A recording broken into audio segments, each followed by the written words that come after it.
যে একটা দুষ্টুমির একটা সীমা আছে, যে আদালত প্রাঙ্গণে যে কক্সবাজারের সিভিলের যে সাংবাদিক আজিজ রাসেল ইতিমধ্যে শিশুকালে যে খেলাগুলো খেলতো সেই খেলাগুলো ইতিমধ্যে খেলে দেখাচ্ছেন। যে দর্শক আছেন, অ্যাডভোকেট আছেন এবং যে এখানে বিচারপ্রার্থী আছেন, সেই বিচারপ্রার্থীরা তাকে দেখে দেখে একেবারে হাসছেন।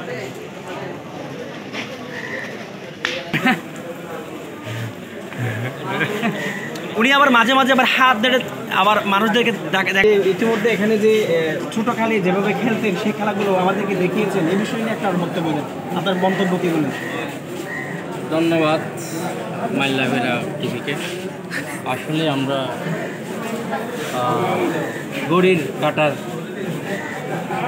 ঘুরতে ঘুরতে কখন যে আমরা কৈশোর পেরিয়ে যুবক পেরিয়ে বয়োবৃদ্ধ কাল সবাই প্রবেশ করি, এটা নিজের অজান্তে হয়ে যায়। তখন আমরা যে সেই শৈশবকালের অনেক কিছু স্মৃতি আমরা ভুলে যাই।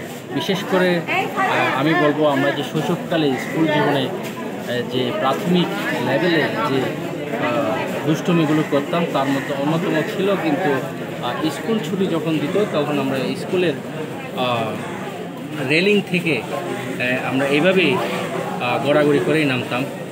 তার মধ্যেই কিন্তু প্রতিযোগিতা ছিল, তাই এখানে গড়াগড়ি করতে গিয়ে আমরা অনেক সময় দুঃখ কষ্ট পেতাম, কিন্তু সেই কষ্টকে আমরা আনন্দ মনে করে ইয়ে করতাম।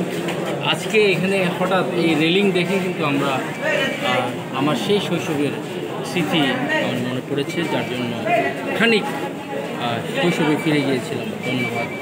রাসেল ভাই বলছেন যে রেলিং আছে, সেই রেলিংটাই ঘষাঘষি করে এক ধরনের মজা পেয়েছেন, যদিও সে প্যান্ট ফেটে গেছে।